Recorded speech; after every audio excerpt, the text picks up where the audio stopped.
Hello everyone. आइए जिस topic पे हम बात करने वाले हैं उसका नाम है inertial and non inertial frame of reference. Basically जो न्यूटनियन फिज़िक्स है उसमें जो कंडीशन लगती है, चाहे वो आपके पास में स्टेट ऑफ रेस्ट हो चाहे स्टेट ऑफ मोशन हो, उसमें ध्यान दीजिएगा, चाहे वो आपका स्टेट ऑफ रेस्ट हो या स्टेट ऑफ मोशन हो, उसमें एक कंडीशन काम आती है जिसको बोलते हैं हम रेफरेंस फ्रेम। तो न्यूटन की कंडीशन को रेफरेंस फ्रेम से पढ़ा जाता है। रेफरेंस फ्रेम बेसिकली आपने किसी भी चीज़ को अगर ऑब्ज़र्व करना है, ठीक है, उसके लिए लिया जाता है। जैसे अगर मैं आपको एग्जांपल लूँ कि एक कार जा रही है, ठीक है, ये कार है रोड पे, ये जा रही है और कोई व्यक्ति यहाँ खड़ा है। अब ये क्या है, ये रेफरेंस है। इसके रेफरेंस में कार मूव कर रही है, ठीक है, किसी 10 मीटर पर सेकंड की वेलोसिटी से, ठीक है। तो यहाँ पर ये क्या नोटिस कर रहा है, उसके रेस्पेक्ट में हम एक फ्रेम बना रहे हैं कि ये ए व्यक्ति इस कार को किस डायरेक्शन में जाते हुए देख रहा है, किस स्पीड से जाते हुए देख रहा है, तो ये इसके लिए रेफरेंस का काम करेगा। क्लियर है? तो reference frame basically Newtonian condition में दो तरह से डिफाइन करते हैं। एक होता है हमारे पास में इनर्शियल और एक होता है हमारे पास में नॉन इनर्शियल फ्रेम, ठीक है, एक इनर्शियल और एक नॉन इनर्शियल।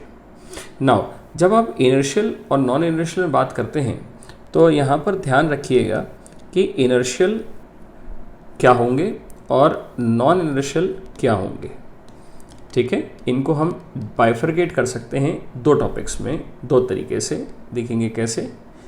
इस तरह से हम इसको डिफाइन कर सकते हैं।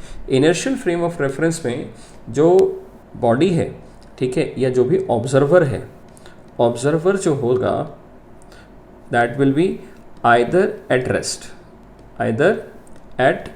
रेस्ट रहेगा, और अगर ये मूव कर रहा है तो कांस्टेंट वेलोसिटी से मूव करेगा, ठीक है। ध्यान रखिएगा, स्पीड नहीं कहा, वेलोसिटी कहा।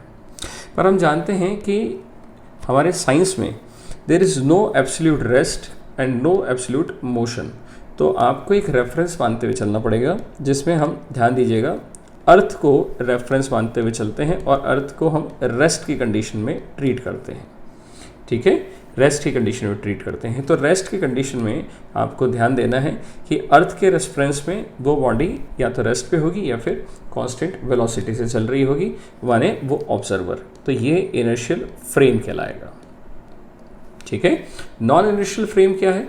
नॉन इनर्शियल फ्रेम का मतलब ये है कि जो ऑब्जर्वर है आपका, ठीक है, जो ऑब्जर्वर है, ठीक है, दैट मस्ट बी एक्सेलरेटेड, ठीक है, वो एक्सेलरेटेड फ्रेम ऑफ रेफरेंस में रहेगा, ठीक है। और यहाँ पर इम्पॉर्टेंट पॉइंट ये है कि यहाँ पर Newton's first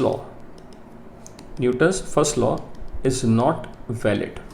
Newton's first law is not valid. Newton का फर्स्ट लॉ क्या था?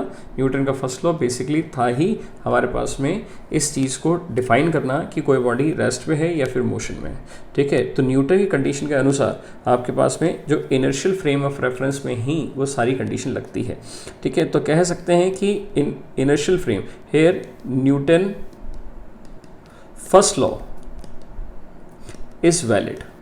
Newton first law is valid. ये एक बहुत इंपॉर्टेंट आर्टिकल है, इसको ध्यान रखिएगा, ठीक है। इसको ज़रा और डिटेल में लेके चलते हैं और कुछ एग्जांपल्स के साथ में हम रिलेट करते हैं। आइए कुछ एग्जांपल्स देखें। इन एग्जांपल्स में हमने करना क्या है, अलग अलग कंडीशन लेते हैं। जैसे फर्स्ट एक एग्जांपल लिया कि आप यूँ समझिए कि आपके पास में एक कार है, ठीक है, या फिर बस है, मान लेते हैं ये हमारे पास में एक बस है। बस में यहाँ पर सीट लगा दी हमने, ठीक है, यहाँ पर एक सीट यहाँ पर लगा रखी है और एक सीट हमारे पास में सामने रखी हुई है। बस जो है, ध्यान दीजिएगा, कुछ एक्सेलरेशन a0 से राइट साइड में चल रही है, ठीक है। कहाँ चल रही है? राइट साइड में चल रही है, ठीक है। तो ये आपके पास में कंडीशन है और यहाँ पर एक ऑब्जर्वर O1 रख दिया और ध्यान से देखें, और यहाँ पर एक व्यक्ति यहाँ बैठा दिया, एक व्यक्ति यहाँ बैठा दिया, ये ऑब्जर्वर 2 है, ठीक है, और ये हमारा वो ऑब्जेक्ट है जिसके ऊपर हमको बात करनी है। अब देखिएगा, ऑब्जेक्ट जो है वो तो आपका इस बस के साथ में चल रहा है, ठीक है, तो बस का एक्सेलरेशन a है, तो ऑब्जेक्ट भी a एक्सेलरेशन से चल रहा होगा, या a0 है तो a0 से चल रहा होगा, ठीक है। पर ग्राउंड वाला जो है वो तो रेस्ट पे है, तो O1 ऑब्जर्वर जो होगा ये इनर्शियल फ्रेम में कहलाएगा। किस में कहलाएगा? इनर्शियल फ्रेम ऑफ रेफरेंस में कहलाएगा। पर O2 वाला काय में कहलाएगा? Non inertial frame of reference में कहलाएगा। ध्यान रखेंगे, ठीक है। तो आपको अब यहाँ पर चेक करना है कि क्या होगा। देखिएगा, अगर हम विद रिस्पेक्ट टू, ठीक है, मोशन को कंसिडर करें, मोशन ऑफ द ऑब्जेक्ट या person with respect to O1, इस O1 वाले के कंडीशंस में देखेंगे तो हमको दिखेगा कि बस के साथ साथ बस हो चाहे वो पर्सन हो, ठीक है, वो मूव कर रहा है, ठीक है, इज मूविंग, ठीक है, हमको ये मालूम पड़ेगा। पर अगर इसका motion with respect to O2 के रेफरेंस में देखेंगे तो क्या होगा? वो एट रेस्ट दिखेगा। कहाँ दिखेगा? एट रेस्ट दिखेगा। क्यों? क्योंकि ये भी किसी फ्रेम में है, ये भी इसी फ्रेम में है, ठीक है, और ये फ्रेम कौन सा है? नॉन इनर्शियल, ठीक है। अब इसमें अगर आप एक केस लें, ठीक है, कि अगर अचानक से ब्रेक लगता है, ठीक है, अगर आपने यहाँ पर चेक किया कि यहाँ पर इफ़ सडनली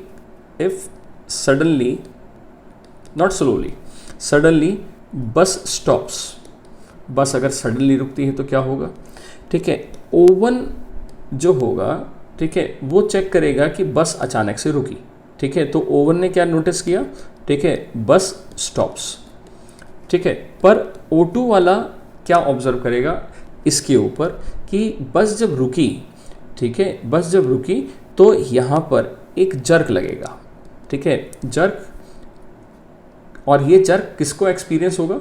O2 पे भी होगा और ऑब्जेक्ट पे भी होगा। तो मैं ऑब्जेक्ट पे बात करता हूँ, ठीक है। तो अकॉर्डिंग टू दी पर्सन, अब हम इस कंडीशन को देखें, अकॉर्डिंग टू पर्सन क्या होगा?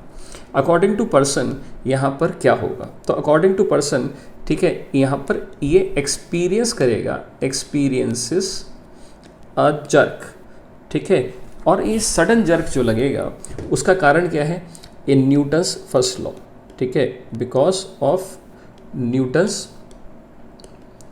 फर्स्ट लॉ, ठीक है। ये आपने भी कई बार नोटिस किया होगा, ठीक है, अक्सर ही किया होगा। तो अगर मैं इसको ऐसे लूँ कि जो हमारे पास में जो पर्सन है, ठीक है, जो यहाँ पर बैठा हुआ है, ठीक है, और मान लीजिए ये पूरी बस जो है वो आगे की तरफ जा रही थी और अचानक से रुकी, ठीक है, अचानक से रुकी, जैसी ही रेस्ट पे आएगी तो यहाँ जो पार्ट इस ऑब्जेक्ट का बस के डायरेक्ट कांटेक्ट में है, ठीक है, वो भी रेस्ट पे आ जाएगा, क्योंकि कि एकदम से रुकी बस, तो ये कांटेक्ट वाला पार्ट रेस्ट पे आ जाएगा। मगर जो बॉडी है, ठीक है, अपर पार्ट है इस पर्सन का, अपर बॉडी है, वो अभी भी स्टेट ऑफ मोशन में है, ठीक है। तो न्यूटन कहता है कि अभी भी स्टेट ऑफ मोशन में है, तो इसको एक पुश लगेगा आगे की ओर, तो हम आगे की ओर धक्का खा जाते हैं। ये जो पुश है, ये पुश, दिस पुश, ये सबसे इंपॉर्टेंट है, दिस पुश इज एक्सपीरियंस्ड, ध्यान से समझिएगा, बाय ओनली दैट पर्सन, ठीक है, that person, not by O1 observer, ठीक है। तो ये जो पुश एक्सपीरियंस किया गया, ये केवल पर्सन के द्वारा किया जाता है, ना कि किसके द्वारा? जो ऑब्जर्वर यहाँ ग्राउंड पे खड़े होके देख रहा था। क्यों? क्योंकि ये जो पुश है ये सिस्टम ने लगाया, और इस पुश को हम बोलते हैं, ठीक है, एक काल्पनिक फोर्स लगी, जिसने ऐसी फोर्स जो महसूस तो हुई पर लगाने के लिए कोई था नहीं, ठीक है, तो इसको हम बोलते हैं सूडो फोर्स, ठीक है। इस तरह की फोर्स क्या कहलाती है? सूडो फोर्स, ठीक है, जो लग रही है, ठीक है, पर इनर्शियल फ्रेम वाले को महसूस नहीं हो रही है। ये उसी को महसूस हो रही है जो एक्सेलरेटेड कंडीशन में लग रहा है या फिर ऑब्जर्वर बना हुआ बैठा है, ठीक है। इसको आप ये कह सकते हैं कि ये एक ऐसी फोर्स है जिसका there is no reaction, there is no reaction to the force, ठीक है, रिएक्शन टू दी फोर्स। देखिएगा यहाँ पर मैंने ऐसा क्यों लिखा, ऐसा इसलिए लिखा क्योंकि हमको न्यूटन की कंडीशन बताती है for every action there is a equal and opposite reaction. पर ये क्या हुआ, ये टू बॉडी सिस्टम पे लगने वाली फोर्स नहीं है, ठीक है, ये सिंपली एक्सेलरेटेड फोर्स या मोशन में लगने वाली फोर्स है, उसको ध्यान दीजिएगा, ठीक है। इसका मैं और एग्जांपल लेके समझाता हूँ आपको, आप समझिए। एक एग्जांपल और लेते हैं, जैसे आपने एक सर्कुलर मोशन करने की कोशिश की, मान लेते हैं, ठीक है, आपने क्या किया, सर्कुलर मोशन कर रहे हैं। तो सर्कुलर मोशन जब करते हैं तो ये मोशन कैसा होता था, एक्सेलरेटेड मोशन होता था, ये बहुत इंपॉर्टेंट है, ठीक है। तो आपने कभी कोशिश किया हो, ठीक है, या फिर आपने कभी महसूस किया हो कि अगर आप यहाँ हैं और आपने क्या किया, ये पर्सन आप हैं और एक और पर्सन ले लीजिए, जैसे बचपन में आप खेल खेलते हैं तो दोनों पर्सन्स अपना हाथ एक दूसरे के साथ पकड़ के, ठीक है, अपने हाथ के कॉरस्पॉन्डिंग अगर रोटेट करें, ठीक है, तो ये क्या कर रहे हो आप, सर्कुलर मोशन कर रहे हो, ठीक है। ऐसे बचपन में गेम खेलते थे, ठीक है। जब आप इसको घूमते हो तो आपने कई बार महसूस किया होगा कि आपको ऐसा लगता है कि कोई आपको बाहर धकेल रहा है, आपने अगर हाथ छोड़ा तो आप कहाँ गिरते हो, बाहर की तरफ, ठीक है। तो ये जो आपको ऐसा लग रहा है कि कोई पुल है, तो आप अगर देखें, आप जानते भी हैं, ठीक है, आपके हाथों पे जो जोर लगता है, क्यों लग रहा है, क्योंकि आपको ऐसा लगता है कि somebody is pulling yourself, ठीक है, आपको कोई पुल कर रहा है। पर आप हकीकत मानते हैं, जानते हैं कि पीछे कोई है नहीं, ये फेक पुल है। तो ये क्या हुआ, ये हुआ ये कि जिस समय आप यहाँ पर घूम रहे हैं तो आपने ये फोर्स महसूस कर रहे हैं, और यही फोर्स हमारे पास में क्या कहलाती है, ये कहलाती है हमारे पास में सूडो फोर्स। क्यों, क्योंकि आप इस समय जो पर्सन 1 है, ठीक है, पर्सन 1 है, आप ही हैं, और इस समय आप ही ऑब्जेक्ट हैं और आप ही ऑब्जर्वर हैं। तो आप क्योंकि एक्सेलरेटेड फ्रेम में हो, ठीक है, एक्सेलरेटेड फ्रेम ऑफ रेफरेंस में हो, माने आप कहाँ हो, नॉन इनर्शियल फ्रेम में हो, ठीक है। तो ये फोर्स जो महसूस की जाएगी किसी नॉन इनर्शियल फ्रेम में ऑब्जर्वर के द्वारा, वो सूडो फोर्स कहलाती है। वो क्या कहलाती है, सूडो फोर्स कहलाती है। तो इसको आप यूँ समझिए कि इसकी हेल्प से हम अनेक एग्जाम्पल्स कंप्लीट कर सकते हैं, बहुत आसान हो जाता है। मैं कुछ एग्जाम्पल्स आपके सामने लेके आता हूँ, ठीक है, उससे हम इसको डिटेल में समझते हैं। जैसे एक एग्जाम्पल लिया हमने, ठीक है, कि एक वैन है, ठीक है, एक वैन है, समझिएगा, ये हमारे पास में एक वैन है जो एक्सेलरेट हो रही है ए से, ठीक है, ये वैन है और यहाँ पर ये रोड है और ये वैन आपके पास में ए एक्सेलरेशन से आगे जा रही है, क्लियर है। यहाँ पर एक थ्रेड है और इसमें एक मास m का ऑब्जेक्ट टंगा हुआ है, ठीक है, an object of mass m is hanging from the roof of the van, ठीक है। और जैसे ये चल रही है, यहाँ पर कुछ थीटा एंगल से ये पीछे आ रहा है और ये थीटा एंगल बना रहा है, ठीक है। तो हमको क्या करना है, हमको कैलकुलेट करना है एंगल थीटा, ठीक है, एंगल थीटा कैलकुलेट करना है, क्लियर है। तो इसको कैसे कैलकुलेट करें, बहुत आसान है। इसको हम 2 रेफरेंस में देखेंगे।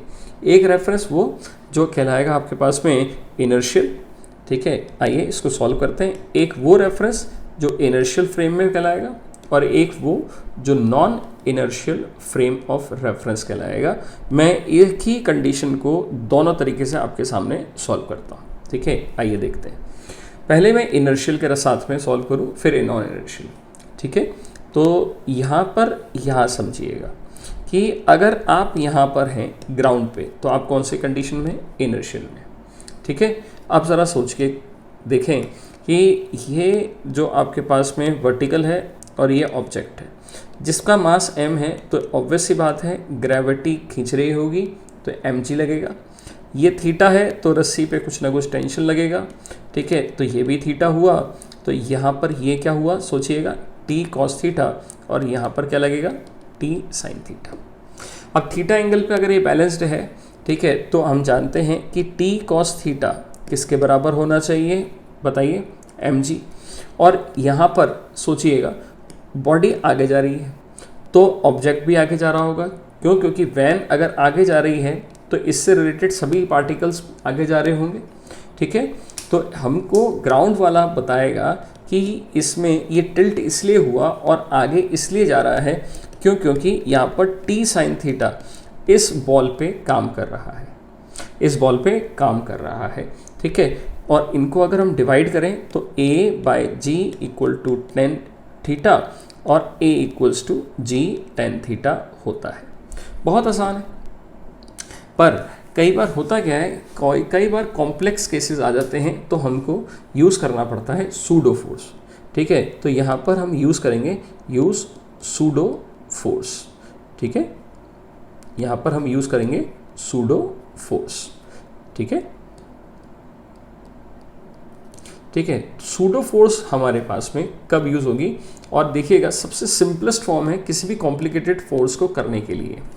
क्या कीजिए, जब भी इस तरह की कंडीशन सामने आए, ठीक है, जब भी इस तरह की कंडीशंस आपके पास में सामने आए तो आपको करना क्या होता है, आप एक्सेलरेटेड फ्रेम से कभी मत घबराइए। ठीक है, आप कभी भी एक्सेलरेटेड फ्रेम से मत घबराइए, आप तो उल्टा एक काम कीजिए, जो भी ऑब्जेक्ट है रेफरेंस, आप तो उस पे बैठ जाइए जाके। ठीक है, माने हमसे अगर थीटा एंगल पे इस ऑब्जेक्ट m जिस पे ग्रेविटी की वजह से mg लग रहा है, ठीक है, और ये सिस्टम आगे एक्सेलरेट कर रहा है, ठीक है, तो कभी भी परेशान मत होइए, आप सिंपल सा एक काम कीजिए, आप तो इसी ऑब्जेक्ट को फ्रेम मान लीजिए।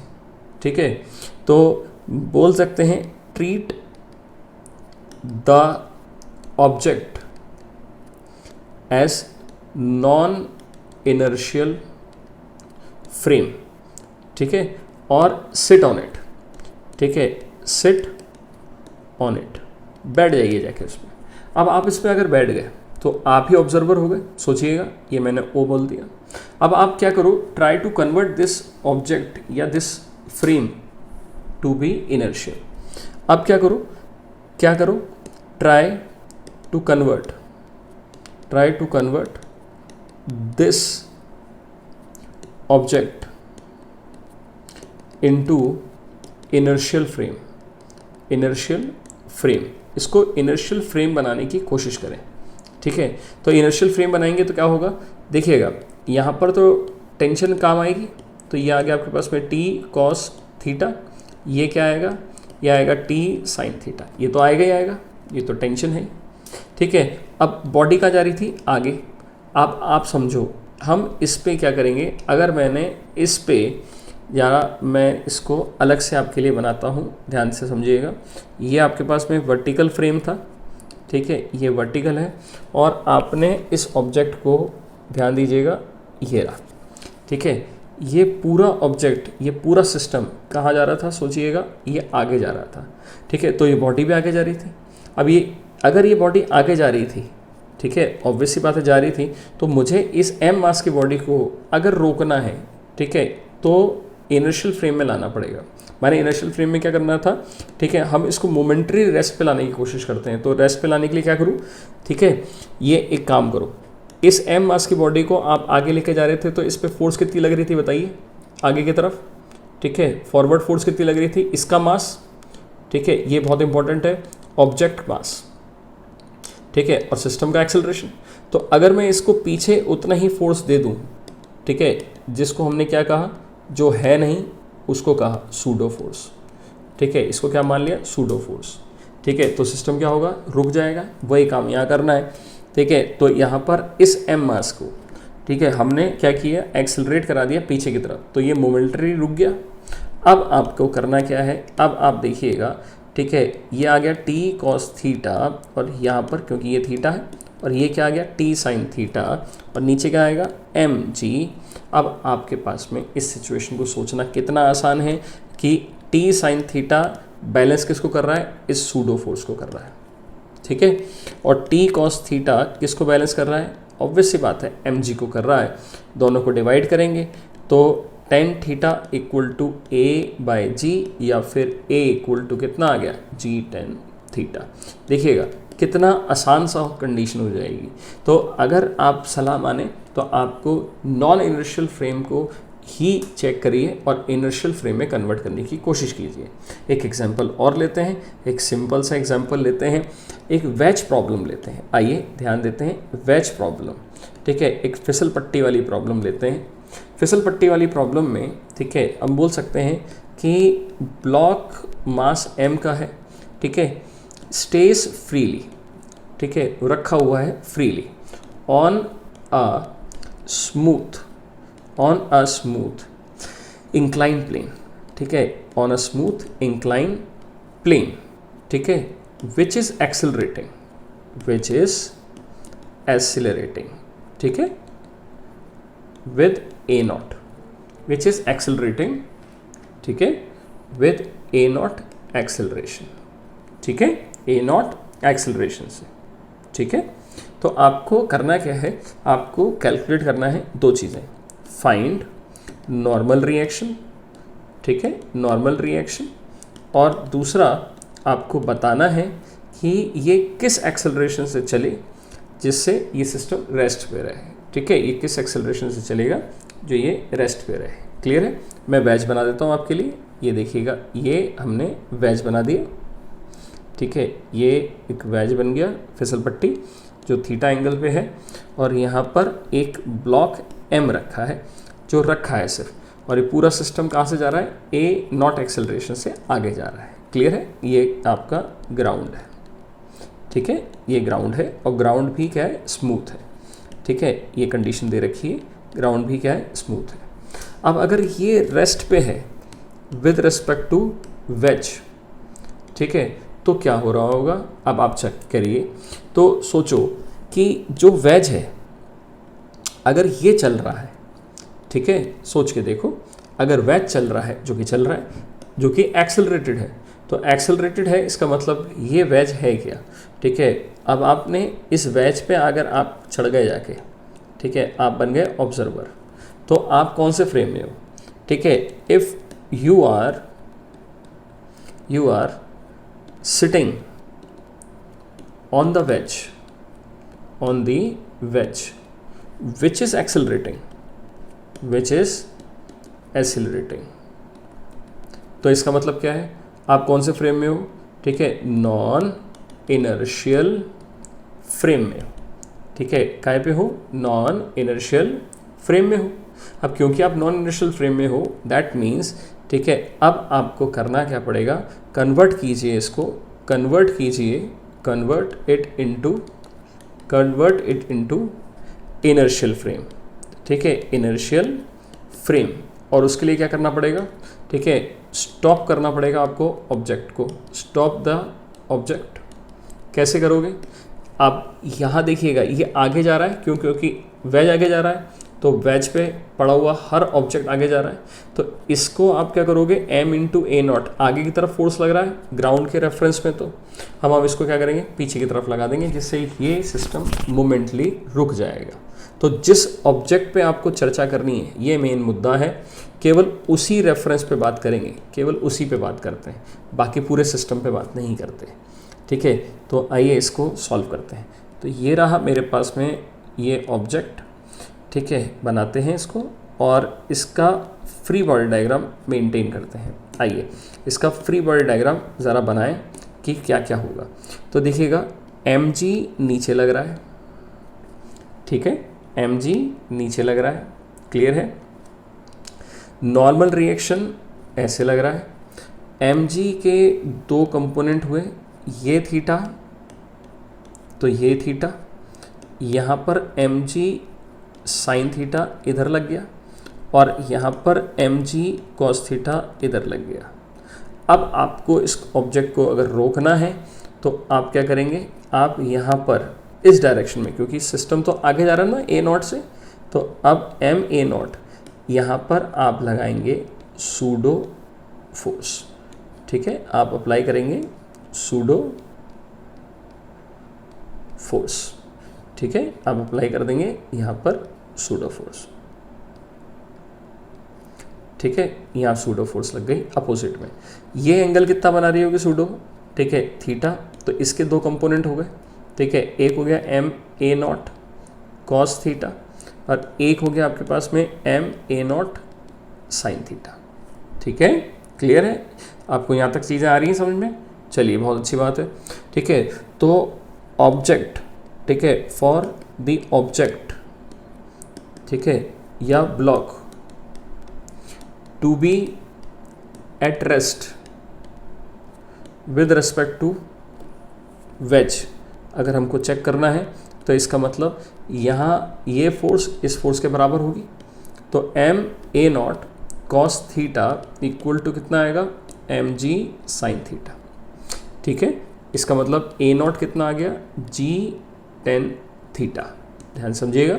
ठीक है, ए नॉट कितना आ जाएगा, ठीक है, ये आ जाएगा जी टेन थीटा, देखिएगा। ठीक है, एम से एम कैंसिल आउट हो गया, कॉस नीचे चला गया, तो ए नॉट आ गया इतना। क्लियर है?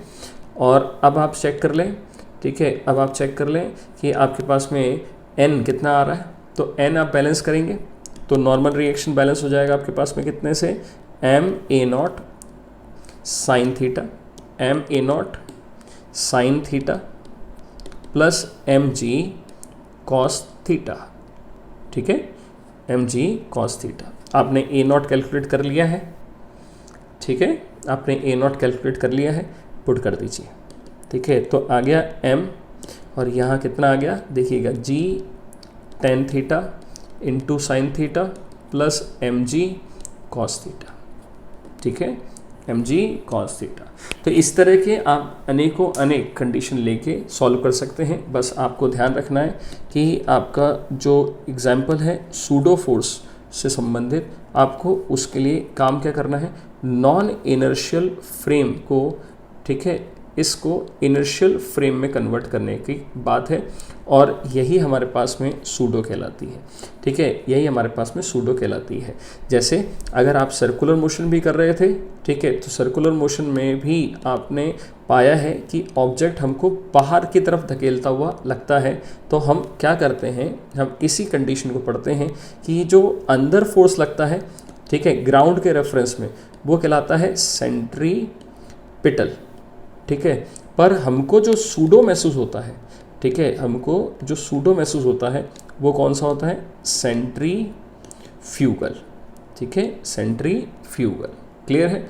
तो आप इसकी जो कंडीशन है उसको चेक कीजिए। ठीक है, और इसके रेफरेंस के साथ में मैंने और वीडियो आपके लिए अपलोड करे हैं। ठीक है, आप उसको चेक करिए। ठीक है, और इनके सवालों के साथ में हम और हाजिर होंगे। आई होप आपको ये कंसेप्ट समझ में आया होगा।